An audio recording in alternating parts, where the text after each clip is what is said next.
MOOE, replenishment of cash advance under maintenance and other operating expenses authorized under page 376 of RA number 11936, which is precisely the page of the GAA.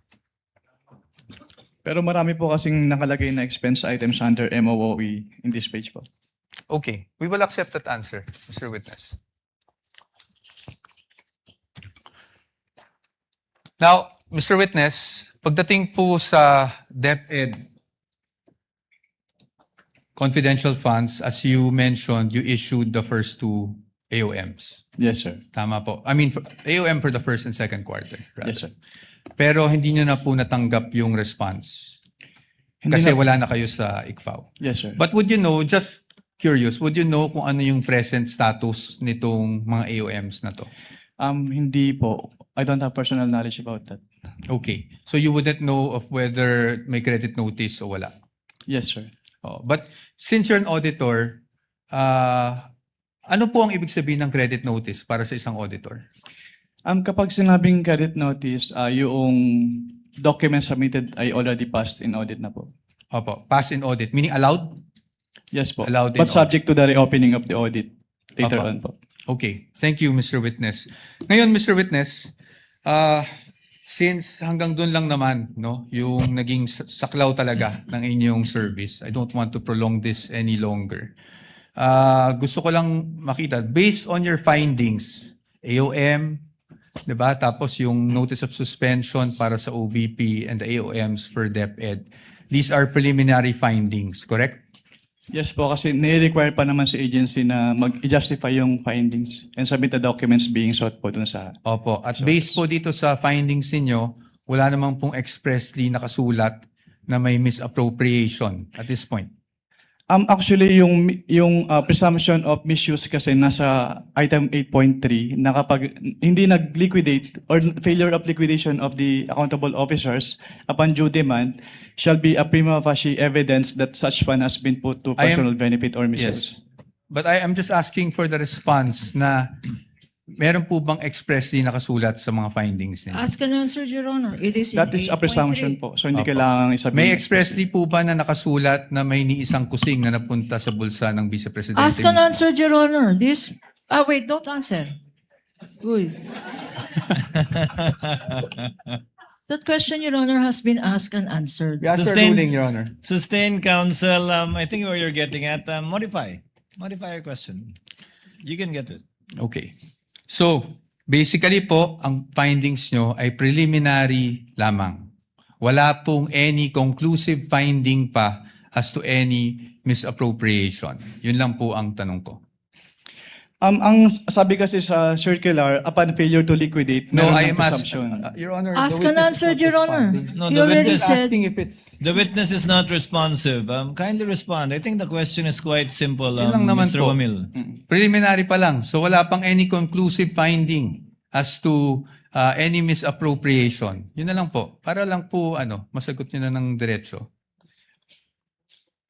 Hindi naman po kasi kailangang i-state dun sa findings. Again, Your Honor, non-responsive. Let the presiding officer be the one to do it, or try to do it. Kapag ka nag-issue po kayo ng AOM, Audit Observation Memorandum, failure to liquidate na po ba yun? O may mga observation pa lang kayo? Kailan masasabing may failure to liquidate na? No? Pag may notice of disallowance na, notice of suspension, o AOM pa lang? Nakalagay po kasi sa joint circular, Your Honor, under 8.3, failure to liquidate by the accountable officer upon due demand shall be a prima facie evidence. Opo, again, Mr. Wamila, yung pag-issue niyo po ba ng AOM, pasok na sa failure to liquidate upon due demand o hindi pa po? Hindi pa sa AOM, Your Honor. Kasi wala pong due demand sa AOM. Yes po. At masasabi mo rin bang wala pang failure to liquidate? O meron na? Pag sa AOM po wala, pero pag sa NS po, since meron ng first issuance which is considered as demand, so meron na po sa NS. So, As per AOM siya. wala pa. Pag NS, meron ng demand at Opo. meron ng failure to liquidate. Opo, since sa AOM po, nire-require na silang i-justify and i-submit yung mga documents na hindi nila na-submit. Pero sa AOM, wala pa nga ganun. Yes po, Your Honor. Okay. Counsel, your witness. Thank you. And lastly, gusto ko lang to ma-clarify. Of course, the witness was a state auditor of the ICFAO. So recommendatory lang po ang function ninyo. Hindi po kayo nagde-decide pagdating sa, lalong-lalo na pagdating sa notice of disallowance. Tama po ba? Yes po. It's the function of the commission proper. Thank you. Thank you, Mr. Wamil, Attorney Wamil. I thank you for your patience. That is all for this witness, Your Honor. Thank Unless you, there's anything else. counsel for respondent. Redirect, if any, counsel for the panel of prosecutors. Yes, Your Honor, with your permission. Counsel may proceed Few with her questions redirect. on the redirect. Mr. Witness, tinanong sa'yo ng counsel for the respondent kung meron kang special training para mag-audit ng confidential funds. Kailangan ba ng special training para mag-audit ng confidential funds? No, ma'am. Hindi. Hindi po. Okay. At ang basehan mo, sinabi mo, when you answered is, ang basehan mo ay itong joint circular. Yes. Okay. Now,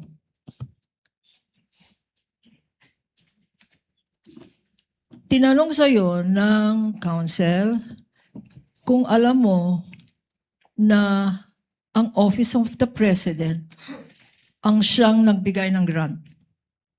Can Tama? you repeat At your ang sagot mo, oo.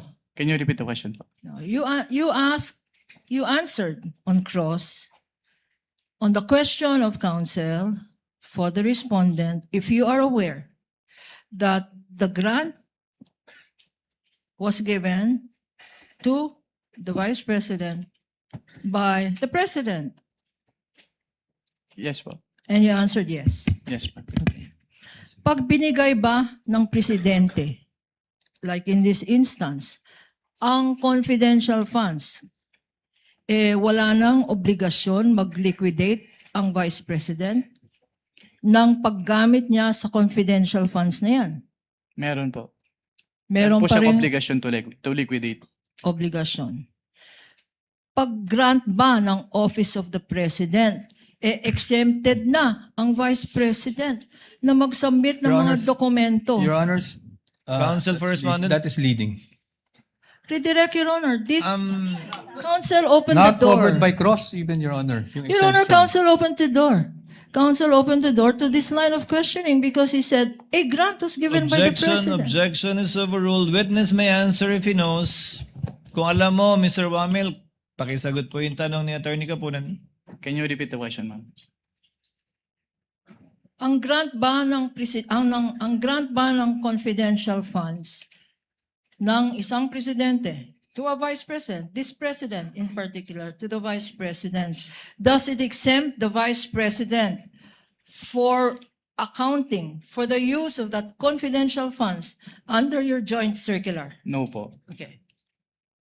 So kailangan pa rin, sinasabi mo, na compliant, mag-comply. Opo. Kailangan Hindi pa rin. lang ang Office of the President. Kung binigyan rin ng grant ang Department Secretary of Education, kailangan rin. Yes, ma'am. Bakit? Ano ba ang nature ng pondo na yan? Pera ba yan ng Presidente? Since ang confidential fund po ay public fund, so kailangan pong ma-properly account. So kailangan nilang i-liquidate properly and completely yung kanilang cash advances from the confidential fund. So ang sinasabi mo, at nasa rationality ng Joint Circular, Section 1, public funds, public accountability, public officer. Tama? Opo. Okay, walang exemption. Hindi exempted si Sara Duterte para mag-account. Yes, ma'am. Sinabi rin,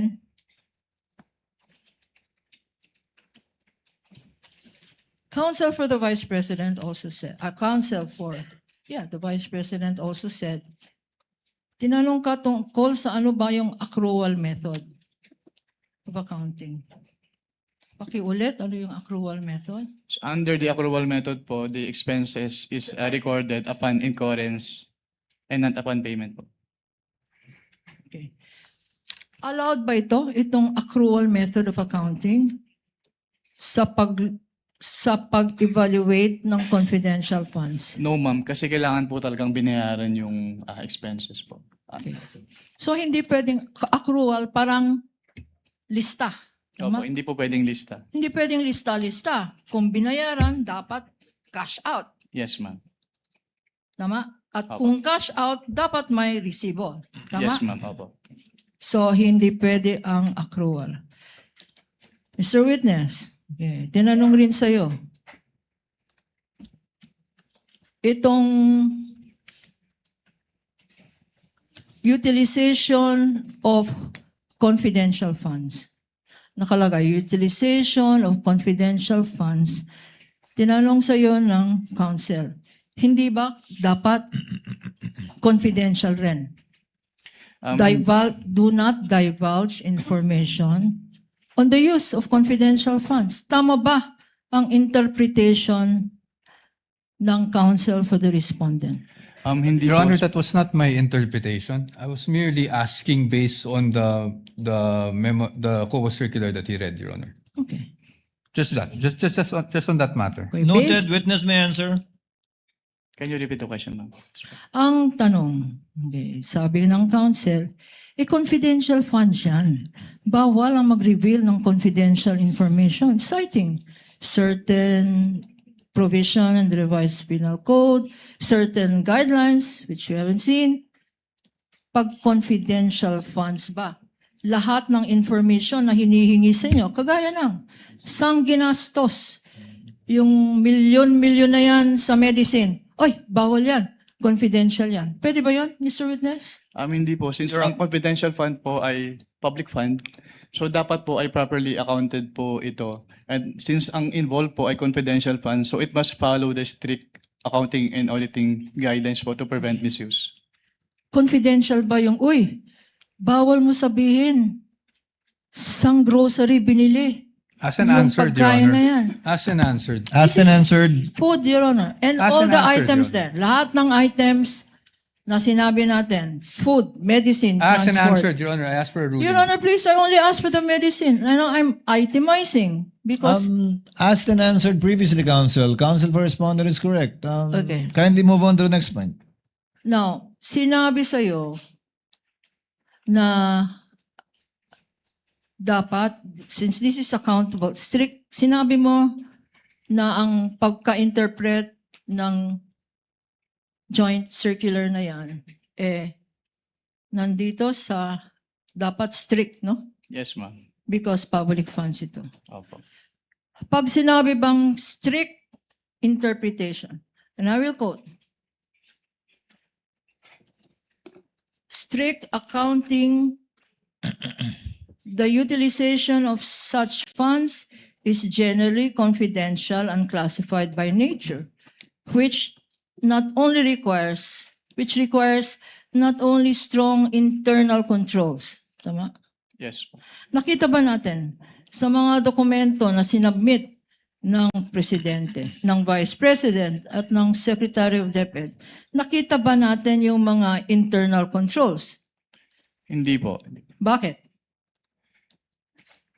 Kasi Your since may Honor, mga... the witness is incompetent to answer because he only based his audit on the documents provided. He has no knowledge on the internal controls of the Department of Education or the Office of Vice President, Your Honor. Your Honor, If internal the witness controls. knows based on his observation of the documents submitted